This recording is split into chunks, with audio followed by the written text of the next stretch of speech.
Sobat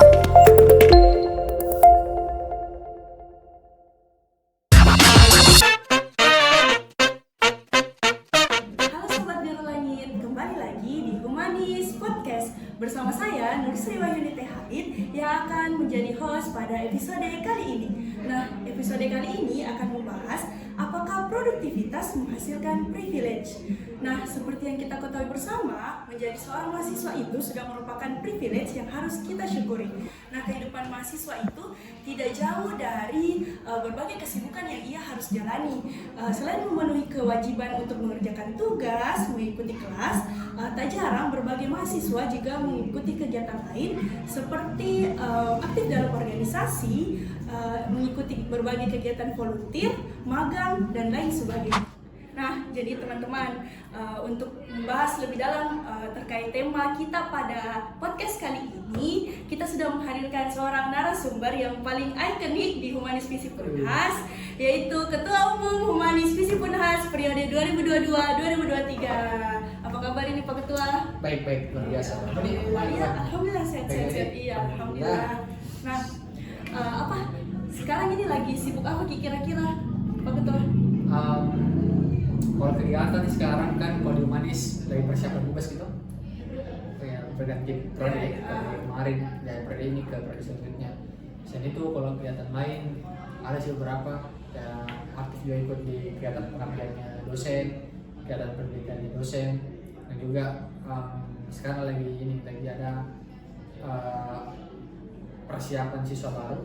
Kemudian salah satu tentor di salah satu bimbingan belajar di Makassar juga di persiapan siswa baru untuk tes UTBK, untuk dari mahasiswa baru, maksudnya kan siswa tes UTBK untuk mahasiswa baru.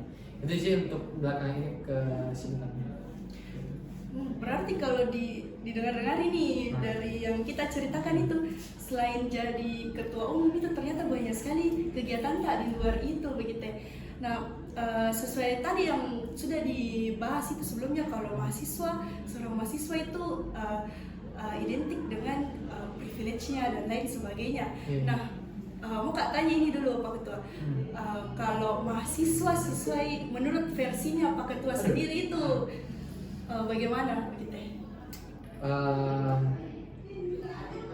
Kalau saya pribadi melihat mahasiswa itu ya seorang pembelajar atau beragam perspektif pengertian secara undang-undang dan sebagainya. Kalau saya pribadi sederhana melihat mahasiswa itu sebagai seorang pembelajar kayak gitu. Jadi kita sebagai seorang mahasiswa memang dituntut untuk selalu belajar.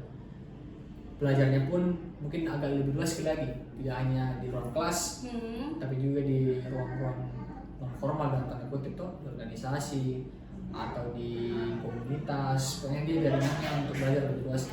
Dan cara proses belajarnya tidak hanya berhenti kepada mencari tahu bagaimana cara menyelesaikan masalah, kemudian bagaimana ya tadi mengidentifikasi cara menyelesaikan dan sebagainya gitu. Artinya kita sebagai seorang siswa dituntut untuk produktif lah. Oke, dituntut untuk menjadi lebih produktif. Nah, sebenarnya itu kan di kampus ini dari maba ini selalu kita dengar berbagai macam istilah, macam-macam jenis-jenis mahasiswa. Ada mahasiswa dibilang kupu-kupu, kuliah pulang. Tapi ada lagi lawannya, mahasiswa kura-kura, kuliah rapat. Nah, jadi meng-highlight tadi yang kita bilang mahasiswa itu dituntut untuk lebih produktif. Bagaimana itu? Lebih produktif untuk apa, dalam hal apa begitu? Betul. Kalau saya secara pribadi melihat produktif itu kan bagaimana mengerjakan sesuatu atau melakukan sesuatu itu sesuai dengan apa yang merasa kita butuhkan. Tapi nanti orang bilang ya produktif itu berarti menempatkan skala prioritas dari semua kegiatan yang kita lakukan kayak gitu. Nah, kalau tadi disinggung dengan kuliah pulang atau kuliah rapat, saya bisa juga menjudge bahwa orang yang kuliah pulang tidak punya kesibukan atau produktivitas yang dilakukan. Karena kita tidak pernah tahu, kita mungkin di rumahnya baca buku atau apakah. Itu pun orang yang rapat. Ada orang yang menjudge bahwa rapat terus ibu kerja dan sebagainya. Ya, tapi punya itu tergantung pilihan Yang jelas kalau berbicara soal produktivitas menurutku kita harus memilih pilihan yang kegiatan itu punya impact, dampak ke kita secara pribadi dan juga dampak ke lingkungan sekitar tak. Nah itu juga berkaitan dengan terdana perguruan tinggi mungkin toh. Kayak kita sebagai seorang mahasiswa untuk berpendidikan, kemudian penelitian dan pengertian masyarakat. Betul. Ya itulah. Betul. Berarti sesuai tadi yang kita bilang, mahasiswa itu sebenarnya harus kita gunakan privilege-nya dengan, kan itu mahasiswa itu sudah dibilang privilege dengan segala macam benefit yang bisa dia dapat. Nah, kembali lagi ke tadi yang Pak Ketua cerita itu tentang berbagai macam pengalamannya di luar kampus begitu. Mau tanya sebenarnya kan Pak Ketua ini selain organisasi begitu, kan identitas aslinya itu sebagai seorang mahasiswa identik dengan akademiknya begitu, mengikuti kelas, kerja tugas dan lain sebagainya. Tapi di satu sisi Pak Ketua harus imbangi itu dengan berbagai macam kegiatan organisasi yang dilakukan. Nah, kan ini maksudku teman-teman seangkatan dan lain-lain itu lagi hektik-hektiknya dibilang susun skripsinya, cari-cari judul dan lain sebagainya. Tapi Pak Ketua kalau dilihat-lihat ini lebih fokus ke bukan non akademik sih, lebih kayak kegiatan eksternal. Sebenarnya apa sih motivasinya Pak Ketua untuk kegiatan untuk ikuti kegiatan tersebut? Iya, balik tuh menarik tadi. Kan sekarang kita teman-teman mungkin tuh lagi fokus nih untuk nyusun story judul, persiapan skripsi, proposal dan sebagainya untuk gitu. Kalau tanya soal kenapa mungkin tidak terpikir ke sampai situ, karena kembali tadi ke poinnya, saya berpikir merasa kalau mahasiswa kita punya privilege. Ya betul. Ada hal-hal yang bisa kita dapatkan sebagai seorang mahasiswa dan bukan sebagai seorang mahasiswa. Dan menurutku hal-hal itu yang harus seoptimal mungkin gunakan, atau privilege itu yang harus seoptimal mungkin menggunakan sebelum lulus sebagai seorang mahasiswa. Contoh misalnya ada kegiatan pelatihan lah, contoh kecil, ada kegiatan pelatihan yang dilakukan oleh Kemendikbud misalnya, itu kan biasanya syarat utamanya harusnya sebagai seorang mahasiswa toh. Iya, betul. Artinya kalau misalnya buru-buru lulus, otomatis tidak bisa mengikuti kegiatan karena bukan sebagai seorang mahasiswa. Atau ada kegiatan lomba misalnya syaratnya sebagai seorang mahasiswa aktif toh kayak gitu-gitu.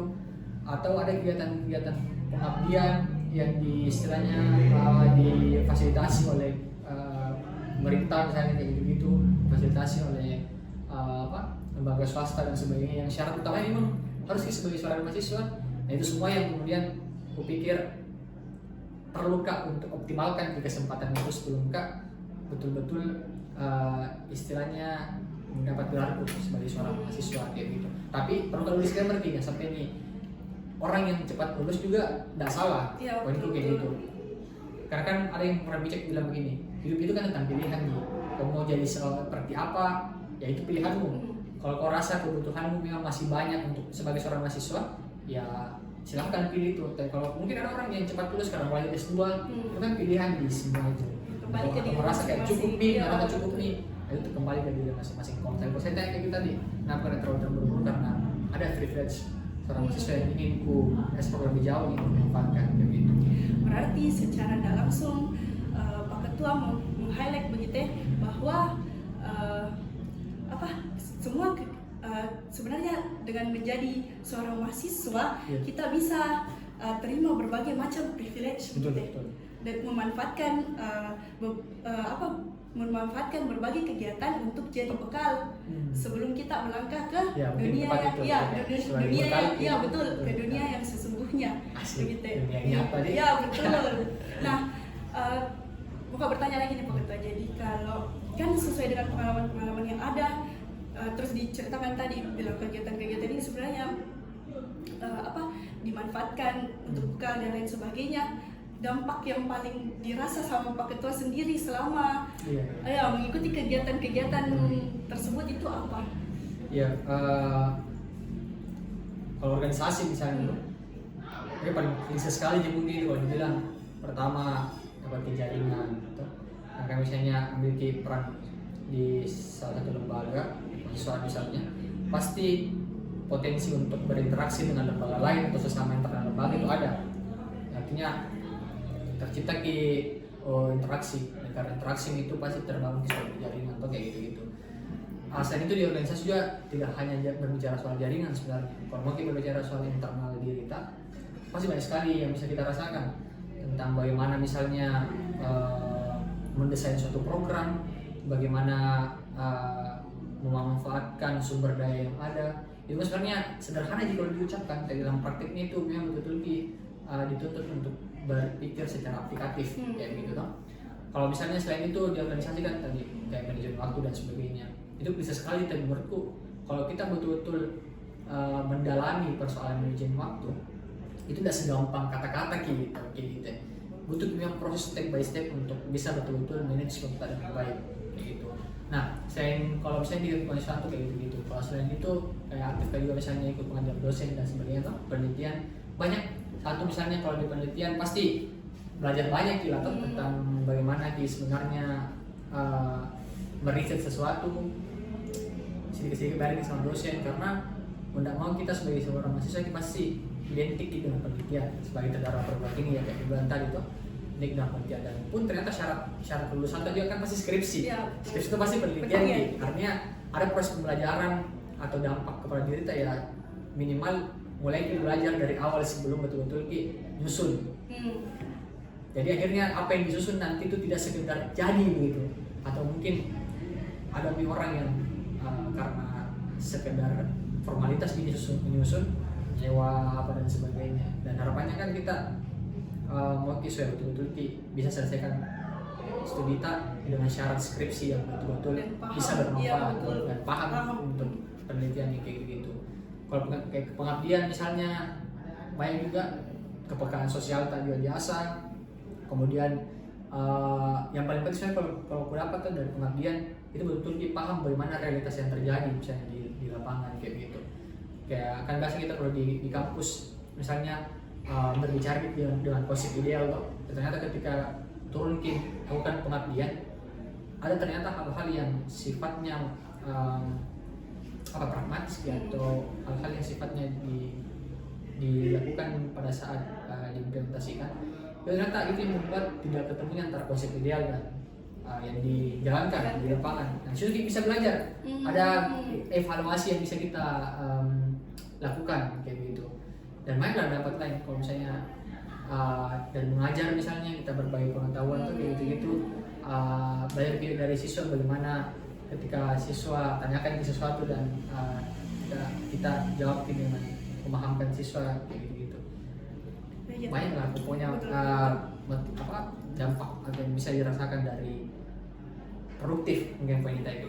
Iya betul. Berarti sebenarnya secara tidak langsung kegiatan-kegiatan yang Pak Ketua jalankan ini sebenarnya bisa menunjang akademik. Maksudku ya kan dibilang tadi soal penelitian dan lain sebagainya itu berguna sekali untuk nanti bekal untuk kita skripsi. Nah, terus Pak Ketua jadi tentor. Nah, maksudnya itu bisa mengasah kemampuan public speaking, mengajar. Siapa tahu suatu saat Pak Ketua mau jadi dosen. Siapa yang tahu gitu ya ke depannya. Nah, itu bisa mengasah lebih dalam kemampuannya kita. Berarti kan banyak sekali orang bilang kalau terlalu fokus sama dengan akademik bakalan terbengkalai akademik kita. Padahal ternyata fakta yang bukan fakta ya, dari perbincangan kita di podcast kali ini ternyata malah kegiatan-kegiatan di luar akademik ini bisa mensupport kegiatan akademik begitu, supaya ada begitu ditahu sedikit di luar kan ya, tidak semua dipelajari begitu di bangku perkuliahan ya, bisa kita dapat di luar ya betul-betul. Nah, tadi ku highlight yang bilang bagaimana cara tak manage waktu. Kan maksudku banyak sekali nih, banyak sekali nih kegiatannya Pak Ketua begitu, sibuk sekali. Jadi kayak biasa orang-orang bilang capek aku terbebani nih karena sampai pusing Iya, jadi mau minta tips juga ini. Bagaimana sebenarnya Pak Ketua itu bisa manage waktunya dengan berbagai macam kegiatan yang ada. Ini pertanyaan yang pasti selalu dipertanyakan oleh mahasiswa tuh. Betul. Apalagi kalau mahasiswa baru. Bagaimana cara kan manage waktu tak? Saya selalu kan berprinsip bahwa kalau kita mau latih manajemen waktu tak harus kita yang banyak kegiatan. Lebih kalian waktu kayak gitu. Bagaimana kita bisa melatih manajemen waktu tak kalau satu kegiatan tak? Manajemen waktu kan berbicara ke soal bagaimana tetap bisa jalankan kegiatan-kegiatan di tengah kegiatan yang lain. Jadi kan poinnya. Nah, relate dengan produktivitas tadi, kayak definisi produktivitas di beberapa bagian kayak mengatakan bahwa produktivitas itu berarti kita menempatkan skala prioritas. Begitupun sebenarnya manajemen waktu, kita berbicara soal skala prioritas. Di mana harusnya lebih dulukan, tapi di mana juga harus posisikan diri kita sebagai orang yang punya kepentingan juga di organisasi satunya. Kan kalau mungkin bisa ditanyakan kayak bagaimana kalau berbenturan apa dan sebagainya. Iya, sama-sama jamnya gitu. Sama-sama dan sebagainya.